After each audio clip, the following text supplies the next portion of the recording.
have university educations. The reason they're putting this excessiveness in there is because they are creating movement, they're changing the definition just slightly, and they need to do that in order for this smoke to work. The next one is the mirrors. Let's suppose for a moment that this right here, this piece, next seminar we've got to get a mirror, guys. Let's suppose this is a mirror and I'm standing right here. You would see me and you would see my reflection, and you would have there'd be no confusion. You would know which is which. You would know which is which because you would see me and you would see the edges of the mirror.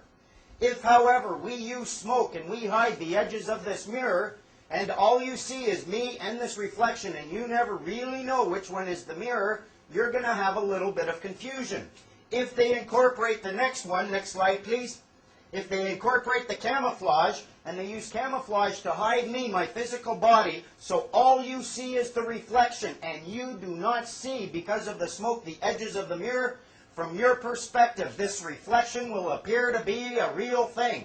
And if you never investigate, if you never step up and touch it and go, hey, look at this, it's just glass, you will always be deceived into thinking that this reflection is a reality. It's not a reality.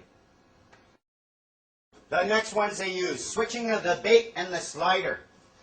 People here have gone out, I'm sure, buying a car. You buy any product, they offer you one, and then they slip you another one.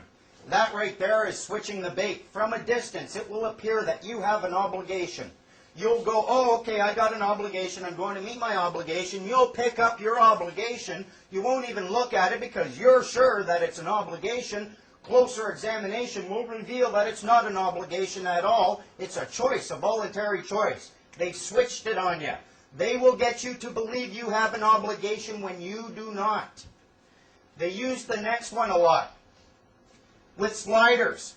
Anytime they are giving you a document and they put it on a counter and it makes a little sliding sound, and they want you to pick that document up, that's a slider. They are giving you an opportunity. It's a voluntary action. No one is taking this document and enforcing it on you. You are acting voluntarily to pick that up, and that's why they slide it like that. You go ahead and touch it if you want. You have the right to pick this up and look at it and flip it over. Say, no, I don't want this. Put it back down. Slide it right back to them. Examine what it is they're sliding to you, because every time they're sliding you something, you've played hearts, where you want to get rid of the Queen of Spades. That's what they're trying to do. They're trying to get you with the Queen of Spades. Flip it over, look at it, say, no, I don't want it. Slide it right back to them. There's nothing they can do. Anytime they're using a slider, they are doing something which is going to cause you to give them authority over you.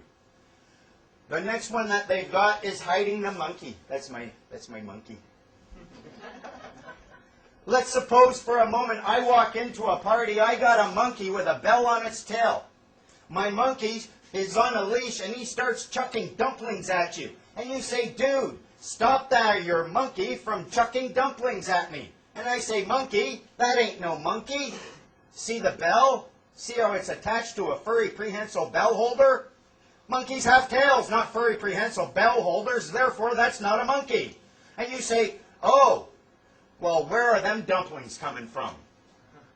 They will trick you into giving up your highest status, because the moment you hear that little bell on the monkey, you're looking the other way automatically. And you've got no complaints. If you ever end up in court and you try saying, Your Honor, I just didn't see the monkey, they're going to laugh at you. They're going to say, listen, Your Honor, it was on a leash, it was chucking dumplings, and I put a bell on its tail. How could you not see the monkey? And you'll have no excuse. You'll have no excuse because they have trained you like a Pavlovian dog.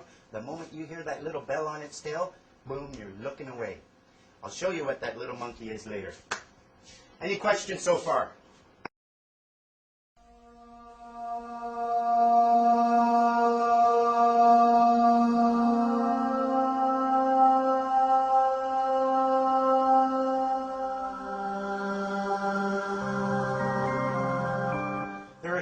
Basic things that they don't really want you to know. 13 fundamental things that if you remember what they are, you are going to have all the power in the world over them.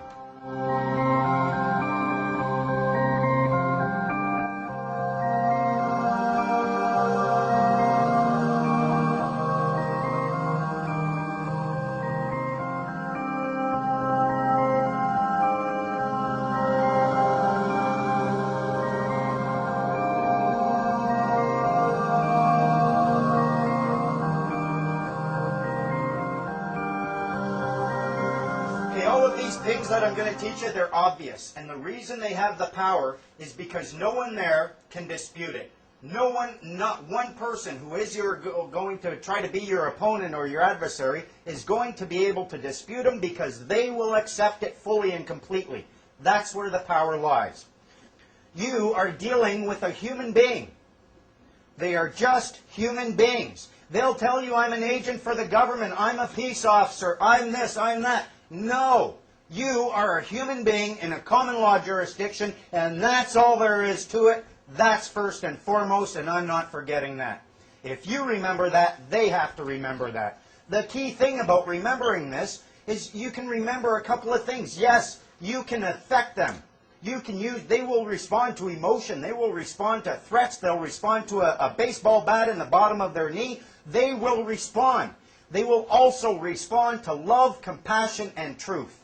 They are human beings, and if you treat them with the dignity that all human beings are worthy of, they will respond as a human being as well. Don't look at them as anything more than simply a human being using a tool. And the tool that they are using is words. All they are words. The government is just composed of human beings using words. Take away the human beings, you don't have a government. Take away the words, you don't have a government. You need those two things in order for anyone to come up to you and claim any level of authority over you. The good thing about these words is that if they start losing some of them, they lose all their authority. If someone comes up to you and points to a body of words and says, this body of words gives me authority over you, and you say, really? What does that word right there mean? And they say, I don't know. What just happened to their authority? Gone.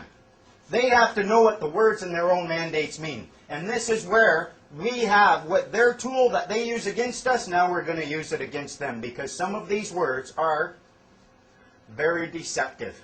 They're ambiguous at least. These deceptive words, words that have ambiguous meanings that open up and allow for a change or a shift in the power structure, these words are deceptive, they're ambiguous, you can ask questions. You can bring these human beings who are using words to claim authority, ask them questions concerning the deceptive words, and if they don't know the answer, their authority is gone. You don't need any anger, you don't need any hatred, you don't need any violence whatsoever, just a mind and ask some questions. The next three things they use. This is probably